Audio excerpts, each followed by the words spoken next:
ته پوهیږي چې کله ته خپل غاړه 15 درجې ټیټه کړې او خپل موبایل ته ګورئ نو ستا پر غاړه شاوخه 12 کیلوګرامه فشار راځي او دا فشار ته 18 کیلوګرامه پورې رسیږي کله چې ته خپل غاړه لا نور هم ته 300 درجو پورې ټیټه کړې او کله چې ته خپل غاړه ته 15 درجو پورې لا نور هم ټیټه کړې نو فشار تقریبا 28 کیلوګرامه ته رسیږي نو دا بالکل همداسې دي چې کله د خپل موبایل ته د کتلو لپاره غاړه ټیټه کړي یا په موبایل کې څه ګورې هم د فشار په غاړه راځي.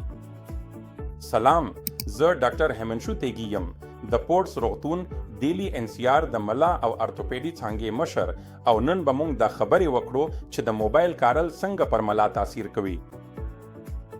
نو عادي حالات یا عادي فشار چې ستا پر غاړه وي شاوخوا 15 کیلوګرامه وي چې دا د ستا د سر وزن دی.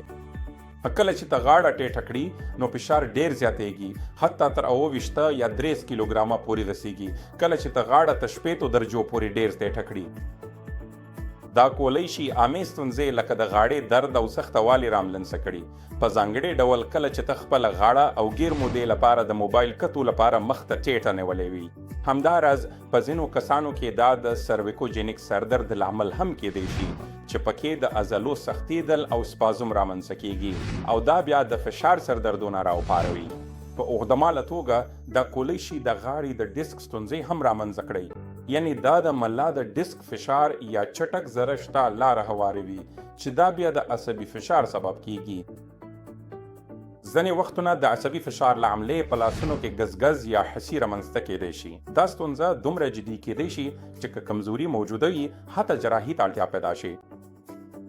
نو هغه خبرداري نشي چې باید هیڅ کله له پامه ونه غورځوي. دوامدار د غاړې درد دی. دویم هغه درد چې ستا لاس یا اوږې ته خپرېږي. دریم په لاس کف یا د پورته اندام کومې برخې کې ګزګز یا حسي یا کتله پسې سردردونو جوړېږي. دا هم کیدی شي د موبایل ډیر استعمال لامل وي یا چې عدم توازن سرګجي او د خپل حالت ساتلو کې ستونزه لري. دا هم کیدی شي د ستا د غاړې د فقراتو له ستونزو څخه وي. نو دلته څو مشورې دي چې ستا د فقراتو د ساتنې لپاره مهمې دي.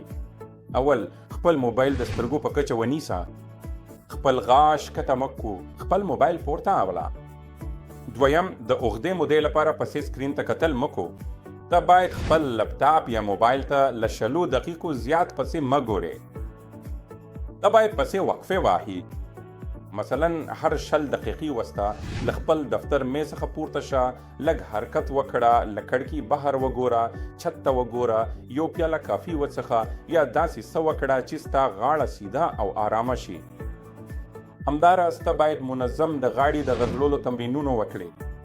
دا تمرینونه به ستا یوازې 15 دقیقې وخت ونیسي خو ډیر مهم دي. دا تمرینونه زموږ په یوټیوب چینل کې هم پیدا کولی شي. موږ د اوږدمهالې د غاړې درد لپاره ځانګړي ویډیو لرو چې د لیپټاپ یا موبایل د استعمال له امله رامنځته کیږي. همداراز ته باید د خپلې غاړې عضلې او د شا پورته عضلې پیاوړي کول پیل کړي. موږ د دې لپاره هم ویډیو لرو چې پکې مو ورځنی 10 دقیقې تمرینونه ښوولي دي. دا باید منظم ترسره کړي څو ستا د غاړې درد په بشپړه توګه له منځه ولاړ شي. نو ساده تمرینونه پکې شامل دي لکه د زنخې شاته کش تمرینونه. دوم، د غاړې شاته غځولو تمرینونه. دریم، د اوږو د تیغو نښلو تمرینونه. څلورم، د بدن د حالت سمولو تمرینونه. دا 4 تمرینونه ته هر ځای چې وغواړې کولی شي ترسره کړي. که ته په خپل دفتر کې یې د دفتر په څوکۍ ناست یې نو هر 20 دقیقې وروسته دا تمرینونه کولی شي تر څو ستا عضلې آرام شي. نو ستا موبایل مهم دی، ستا لیپټاپ مهم دی، ستا کار مهم دی، خو ستا مله بې بدیله ده. نو خپل د بدن حالت سم کړه مخکې له دې چې ستا ملا جراحي ته اړ شي.